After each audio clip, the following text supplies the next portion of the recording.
Welcome back to the Lion's Den, everybody. This is Panzer King here, welcoming you to Prince George, British Columbia. This video is going to be a very important video and one that I've been itching to do for a few weeks, and that is a video on all of the awards, medals, and ribbons that we're going to do in this Global War 1936 Spring Offensive. We're just going to take a quick tour of the table, just as an opener. I have it set up. Everything is pretty much going to be how it is when we do play the game. Few small changes, I'm sure. I've missed a few things. You can see down here, the battle boards are all set up, the build chart, all the dice trays. I've also set up all of the money stacks for all the nations. You can get a little more detail in Europe because a lot of units in there, a lot of painted nations. You know, it's a lot of work. One thing I have not done, and you can see just even from the Italian fleet, there's not a lot of ships painted. I think the only one that's actually painted is this little corvette over here, and that's General Hand Grenade's work. One thing I hopefully will get to in the next year or so. But yeah, this is the war room with the table all set up. Just gonna pan out here and give you a nice distance view. It actually turned pretty good. And then we have the other battle board over here with the other build chart and the other dice trays to maximize efficiency. Anybody who knows me is I love efficiency. But I digress. We are here to talk about the prizes of this game. General Hand Grenade and Doug from Historical Board Gaming have actually done very well with the prizes and the donations. But I did something different. I wanted to give really good awards. You come here, you travel all this way, you want to do something, you know, you do well, what do you get? Sometimes you don't get much, especially on small events like this, but I wanted to make this event very special. Now, there's a multi-tiered system of awards I've set up here, but I'm going to start in the beginning. When I first drummed up this idea, I wanted people to have medals, first, second, and third. And here you can see the culmination of that. I thought this was a good idea. Simple, cheap, effective, really good looking, really nice medals. You know, says exactly what you've won on here. You know, something you can be proud to wear around your neck. However, I was talking to Jinx, and he's a good friend of mine, and he had a problem with the setup of how we were going to award everything. We were going to have multiple tables, and with multiple tables means that we were going to have multiple points awarded, and whoever won the grand total of whatever faction was going to be awarded the gold, silver, and bronze. So he had a problem with that, and you know what? I agreed with him. I really wish there was something else, something more, something that, you know, we could award to everybody that's going to be universal, that's going to be constantly coming back in this game, and something that makes you want to come back. So this was great for the grand champions, the grand winners of this game, but I wanted something more, and I'm going to show you what I've been working on for the last few weeks, and I've kept it a secret from everybody except Jinx and I'm really excited to show you, and I'm going to show it to you now. So first of all, I'm going to go and pan over here, and you're going to see something you've already probably seen. You see the Axis, Comintern, and Allies VIP medal.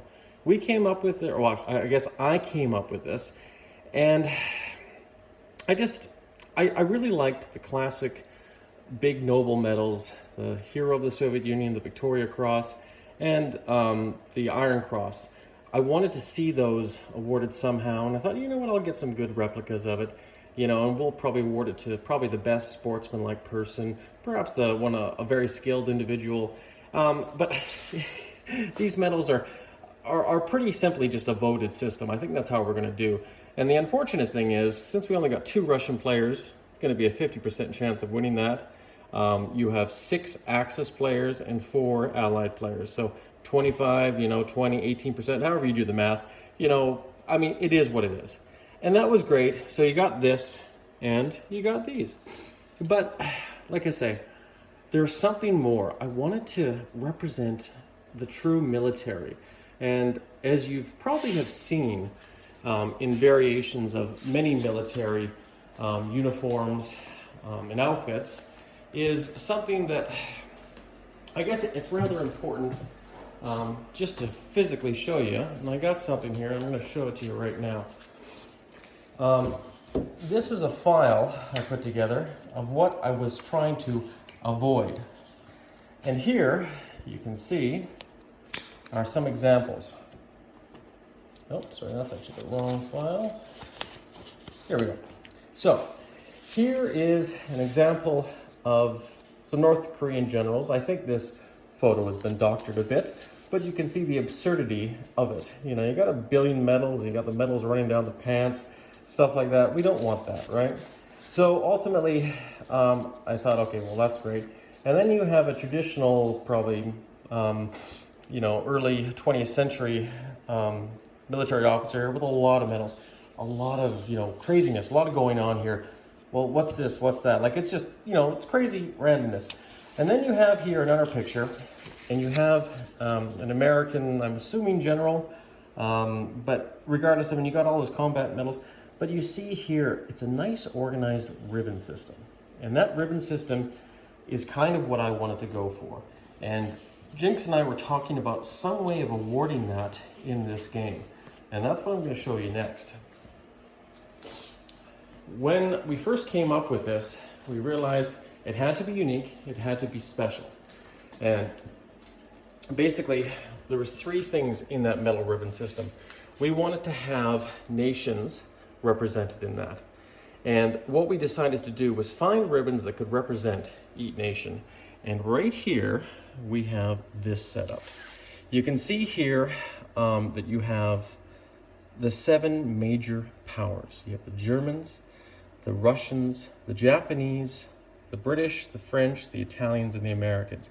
And I used various Randalls just to represent the color scheme. And you can see here, obviously, how we came up with this. So this ribbon right here is going to represent the nation that you play. Now, the one that's probably not going to really be represented that much is France. France is France. Usually France is going to be played with the States, but if somebody wanted to play France on their own, they definitely can. But usually France and America will be together. You can play Italy on your own. Great Britain or the Commonwealth is represented by here. Japan, I thought this was a really good representation. And I got to give credit to Jinx, because Jinx actually, I looked at these and I didn't see the similarities, and then I realized, wow, he showed me it, and I was like, yeah, I guess so. Like, I mean, you got the red, white, and blue, especially with the main bar here in the Union Jack.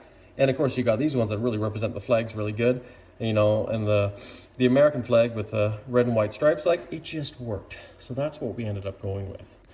Now, the medal system here is a little bit spread out here, so I'm going to go step by step with it. So there is going to be 3 ribbons, and there's going to be a bar awarded to each person. And I'm going to pan down here and show you what that's going to look like. And this is the system that we came up with here. We wanted to do this so that when people returning year after year, they will have something they could wear on their chest, some sort of medal system that makes sense and there's logic, and they can visually see it and instantly know what's going on. And I'll explain to you here what you see. You have here your first campaign medal, 2020 Spring Offensive, the first year we had this, represented by the #1 device. Second year, we've already picked out the medals, or I guess I should say I picked out the medals. And this will be the ribbon campaign for 2021, 2023, 2024, and a special one for 2024, sorry. So you have 2020, 2021, 2022, 2023, and 2024. You can look forward to it. You know what's coming up here. Oh, I want to come back, and I wouldn't mind having that medal ribbon. That's really cool. So that's one thing that we wanted to make it exciting to come back, knowing that there's something to look forward to, something different, something every year is always going to have some amazing concept medal or whatever. Now, the middle one is where the fun begins. And for you in the military, you may recognize these as what's called Bronze Star ribbons. And here in this particular format, I've just randomly placed some just to give you a concept. If somebody plays this for 5 years, this is what their ribbon could look like. And then over here, you probably recognize here are the nations. You got the Union Jack, the Italians, the Americans, the Japanese, and the Germans. But what does all this mean? Well, we'll come back to this, but this here is what I'm going to explain to you. This right here is a Silver Star, awarded to the winner of each table. So if you are playing the Allies, in this particular case, the British or the Commonwealth, and you win your table in this tournament, meaning that you get the most victory points, you will be awarded a Silver Star. And of course, if you win this, your American counterpart will win it too as well. So in this situation here, the first year, this person played the Allies, played the played the Commonwealth, and actually won their table. And this is symbolized by that. Down here below, the second year, they came back as the Italians, and they didn't do very well. The third year, they came back as the Americans, and they also won it. But what does this silver oak leaf here mean? Well, I'll get to that in a second here, and I'll show it to you. Fourth year, they came back, and they also won it as the Japanese. Fifth year, they came back as the German, but they didn't have a Silver Star, but they have an oak leaf here. So what does that mean? And we'll get to that in a second as well. But first of all, I just wanted to go over the concept of what the medal ribbon system is. So over here, we'll pan back and I'll explain something to you. In this game, you have a potential to play multiple nations. Now, if you're the Comintern, which is represented by this, you're probably only ever going to be playing one nation. So you're probably not going to have anything representing that you played multiple nations. But however, if you're Germany, you might play Italy. However, also if you're the Allies, you might play all the major powers. So you might play the Americans, the Commonwealth, and the French. If you do that, we're going to award something for you. We're going to show you that you not only played the game and possibly won, but you played the game as Germany and Italy, which takes a lot of mental power and you're looking at lots of situations. We're going to award you a bronze oak leaf. Now, for those in military, different medals and devices mean different things. In this system, in our system, it means something different. We just want to show and represent something so that year after year, when people look at the Medal Rebel system, you can see, oh, wow, yeah, you got that and you got that. And this is the system Jinx and I came up with, and I think it works very well. And of course, carrying on, let's say you play all the Allies on your table. You'll be awarded a silver oak leaf. A little hard to see there, but like I say, this is just a legend to show you what this means. Now, what does your first year consist of? And I'll show you here. This is what you can win in the first year. I have personally sponsored this because I want this to be something memorable for people, especially people coming far away. I want to give them something really nice. So this is what you can possibly win here. You have, or you will receive rather, your campaign medal, and this is what I'm calling it here. Not only will you get this ribbon bar, you will also get this ribbon, a Bronze Star ribbon, and your nation ribbon placed on here as a souvenir to keep when you come. On top of that, you're going to get a replica of this medal. And in this situation, our campaign medal for 2020 is represented by the American World War II medal. Love the medal. I think it was just a perfect fit for the opening year of it. And that's what we're going to give away. I'll show the medals here in a second. But here is our Bronze Star category. These are first, second, 1, 2, 3, and 4 Bronze Stars. That is the max you can achieve. This is the minimum you can achieve is obviously nothing. But if you do certain campaigns or certain other missions or objectives, or even what we call them prestige points, you will be awarded this to be placed on your medal ribbon that I or my fellow comrades will be giving to the people at the end of the actual event that we have. And then of course over here, you're also vying for a Silver Star. So once again, on your table, ultimately if you want to win, the grand championship, you have to obviously win it through all the tables, and in this case there's 2 tables. So both factions, the Axis or the Allies or the Common Terms, you both have to have the largest amount of victory points to win the whole event. But on your table, you can actually win these small objectives, and I'll go into more detail here in a second. We're going to pan over here though and show you the medals themselves. And I love this setup. People that probably know these know exactly what these medals are, but I'll just go over them. This is the Legion of Merit. This is something I'm not going to talk about in this video. I'm going to save that for a later video.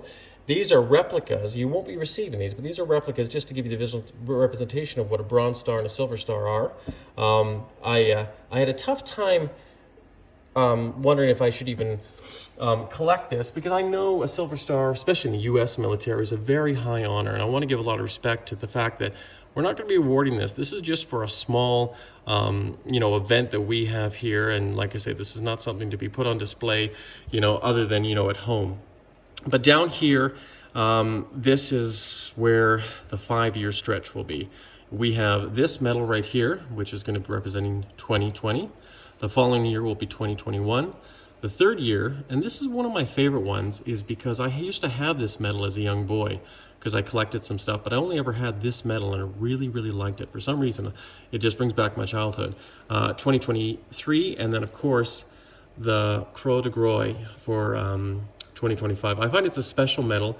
It's a French medal that was awarded to people in the Second World War, or I shouldn't say people, but people combating and fighting in actually France, and awarded by the French government. So that is our 5-year agenda that we're going to do for these medals. So every year, once again, if you can't make the 2nd year, well, you won't be receiving that. But if you do come back the 3rd year, you'll receive this unique campaign medals that will never ever be awarded again. Once that year is done, we're going to move on to something different. And this hopefully will attract people to come back and enjoy playing with us, but also receiving these wonderful souvenirs and medals. We'll go over here and explain this in a little bit more detail. We're going to look at here. Now here we have 12 players playing in this competition. These are going to be the 12 medals awarded to everybody as a souvenir from Panzer King, as a grateful person putting on this event for people that have actually traveled the distance and wanted to play this amazing game and remember that amazing and devastating war that happened just before the middle of the 20th century. And here are the ribbons that are going to be awarded to the 2 German players, to the 2 Common Term players, the 2 Japanese players, the 2 Commonwealth players, the 2 Italian players, and the 2 American players. Now you can already see there's 2 oak leaves ready to be pinned on here, because if they win their particular table and get the most victory points on their table, they will be awarded a Silver Star plus an oak leaf to represent they actually had a second nation, and that nation is France. And of course, we have the Bronze Stars that are empty, but if they ever achieve any of the campaigns that we talked about, and like I say, I'll go over that in a second, then they will be awarded for what they received. And then of course you see here the number 1. These are all going to be the same for everybody. All 12 players, they will get that for our opening 1st year. Now I'm going to pan out here a little bit further so you guys can see the whole gamut of medals. Everything that we have gone over. And like I say, some of these boxes here represent legends. Some of them are actually medals of everything in every shape and order. So I'll just go a quick flyby over here just to show you once again. And I would like you guys to comment what you think of this. I think this is a really cool idea. I did have a moment where I thought, is this okay? Is this the right thing to do? And I realized this is just for our game, but at the same token, it's a way for people to get a little bit more interactive and not only know history, but know the medals that were won in that history and what they meant, so they don't fade away into oblivion. And like I say, comment. I want to know your thoughts on everything here. And yeah, like I say, this is one of the things I really wanted to show you guys. I've been working on here, and I hope you really do enjoy it. Now, we're going to pan over here. And I'm just going to briefly show you this because Jinx said he's going to do a separate video. But these are the papers that show the Bronze Star objectives for each nation. And I'm not going to talk about this. Jinx is actually going to make his own video on his channel, so I strongly recommend you look it up. But just so you know, when you come here, you will be given this pamphlet, and it actually has all the nations. It just shows Germany here, but you can pan through it, and it shows all your fellow nations, axes, and allies, so you can understand what their bronze objectives are. I'm just going to go over one briefly here, just so you see. And we can just do Italy, for instance. Contingency G. Gain Bronze Star if at some point during the game, Italy or the Italian ally controls Macedonia, Thessaly, Peloponnese, Crete, or for a full game round, from the end of the Italian turn to the start of the fellow Italian turn. This is just to give you an example of what this is. It's not a crazy objective that Italy occupies Washington or marches across, and it defeats Moscow by itself. It's something that would probably happen anyways, and we're going to award that to you. And the level of difficulty will get higher and higher. You might get 1 or 2 stars, but to get 3 or 4 means you are truly having a very good game, or you are also ultimately probably having a bit of luck, because some of them are going to be very difficult. So that is that. One thing here too, I wanted people to have a chance to get some gift certificates, and I think what I'm going to do here is I'm going to do some World War II trivia and hand these out. There's 4 of them here, 4 $50 gift certificates, and I really am excited about this. I've kind of done my own questions, so during the game we might just take a break, ask some questions, and the first person to probably raise their hand to answer the question correctly is probably going to be walking away with one of these. Sorry about that. So yeah, that is right now the best setup I have done right now to show you everything. I'm just going to pan over here. I'll just have a brief glass of water. But yeah, tell me what you guys think about it all. Let me know, and yeah, we'll go from there.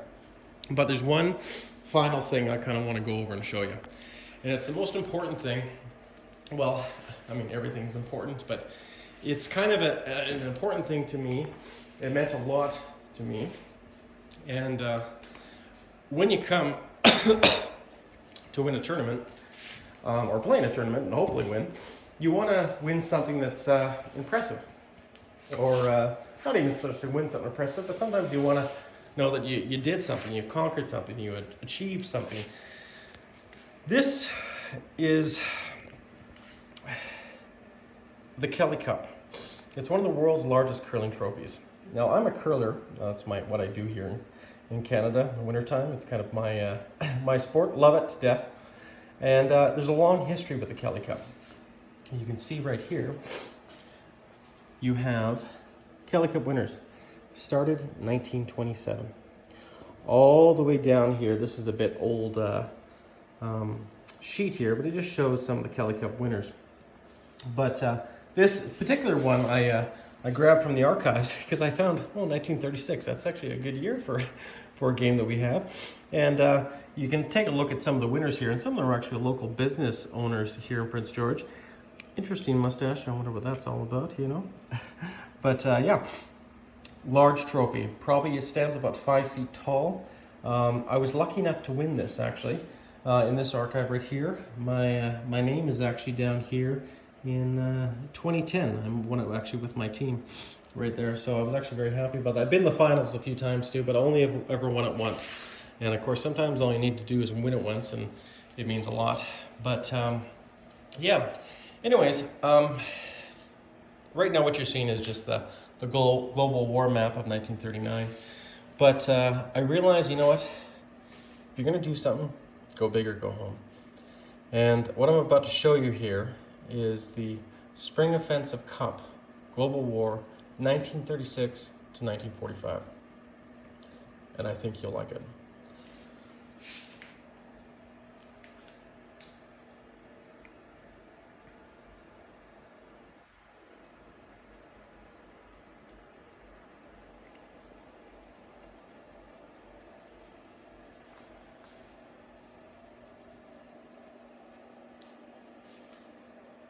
I designed it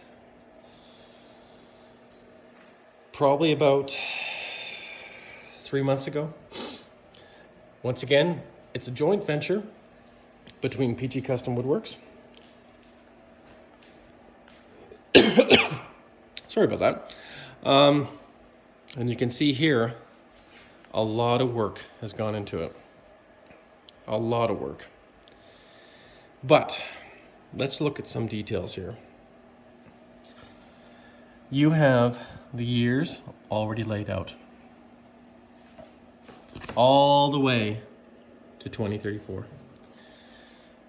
And on the front, it says first place champions. But if you look on the side, you have second place champions with all the years. And you also have the third place champions, once again, with all the years. What this means is Global War 1936, 3-player game. Well, you know what? I want to have 3 places. That's what I wanted to do in this game. That's why you had bronze, silver, and gold medals. Well, I wanted to show first, second, and third. Ultimately, the champions, the people who win this, will be inscribed on the front. But, as you can see, this is it. Now, here's the fun part. I put in the men and women on each side, representing the men and women who died in all 3 factions in the Second World War. The Comintern, the Allies, the Axis. And I put a globe up, a sphere globe. This last thing I haven't put down is I actually haven't glued it down, but I want to know what you guys think. Should we have it like this? Should we have it tilted? What do you guys think? Now, you know, with me and the war table here with the LED lights, kind of a cool look, right? Just makes this table so much more 3-dimensional. And if you're going to do something, you do it right. And that's exactly what I've done here. I wanted to make this trophy light up. And that's exactly what it does. There are 3 lights shining on the cenotaph here. 1 on each side, as you can see, and a 4th shining up onto the globe. And that's why I haven't glued it down yet, because I was kind of wondering, should I have it angled? Should I have it? I want to hear what you guys think. But here's the really cool part. Let's say, I don't know, the Comintern wins. Or actually, you know, let's say the Allies win the first round, like they did in our history. How do you symbolize that? Well, obviously, they're going to have their names right here. But you know what? Luckily, we can also show who won it last year. Or in this year, or if you're returning. And I put in 7 hidden magnets right underneath this cenotaph to show, in this particular case, all 7 nations. And let's say the communists came in second, same thing.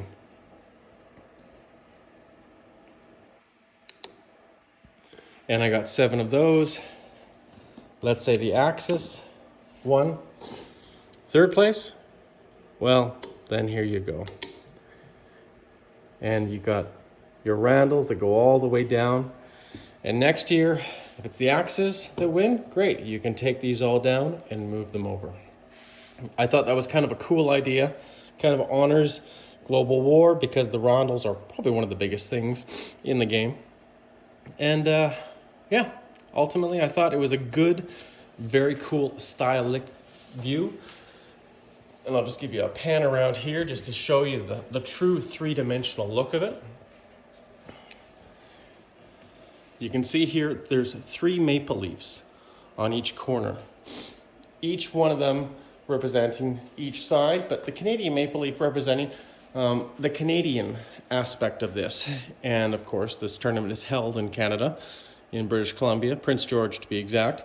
And that's what I wanted to do. I'm a bit of a patriot, just like anybody else. And that's my little 2 cents. And of course, you can see the main plates. Now, I really like this. I just picked this up from the trophy place, Van Horlicks here in town. They did these up for me. Love it. But I almost think the chrome and the black might look better down here. The plates are going to be black and chrome, but I'm not sure if I want to take these off now, redo them with chrome and black. I mean, it's fine for now, but I'm always trying to improve things and make things flow a little bit better. But I want to know what your guys' thoughts are. Do you like the trophy? You know, and see what you guys' ultimate ideas are, and maybe they're even better than the ones I came up with. Now, the cool thing is, how did I turn that on? Well, you see right there? It's a small, minimalistic little switch. And you shut it off, and the lights are off. But there's no wires, so what powers it? Well, let me show you here. I did these pictures up here just so you guys can see how this is. The actual trophy itself has a hollow core.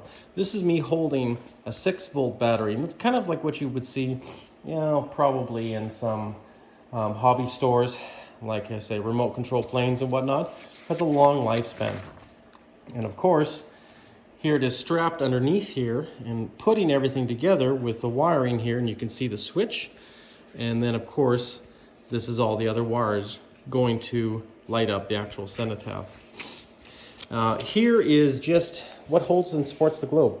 I'm a plumber by trade. This is just a simple 1.5 inch Cellucor ABS with some wood there, and that's where the LED comes up, and it just sits right inside that. This right here shows you the 3 LED lights and how everything came together, and it was all screwed from underneath. And these were the places where all the men and women stand around the cenotaph. So yeah, I was hoping that that everything came together, and I'm very happy with it. The only thing that I'm wondering about is just if I really like the bottom plates. Like I say, if you just look at the difference here, you know, it looks great. Like this looks really nice, but of course it's different. But does it tie it all in? I don't know. Maybe I'm thinking about it too much. Like I say, like, subscribe, let me know what your guys' thoughts are. Ultimately, I'm just happy that this is finally done. But I'd be even more happy if I knew we were going to play. And everybody following the news right now knows about the coronavirus. Might be closing the borders in some places. You know, there's some responsibility, obviously, we all have to take. But ultimately, I'm a bit biased. I still want to play this game and this event that I love so much, and everybody else that wants to play as well. But worst case scenario, if we have to postpone this, we will have this event this year. And if we're going to carry on, we'll still play this. But if we don't have our 12 players, we might play with 6. We don't know. But we'll play it by ear, and we'll see what everybody's general consensus is. But for now, this is Panzer King from the Lion's Den, signing out. And I hope to talk to you guys soon.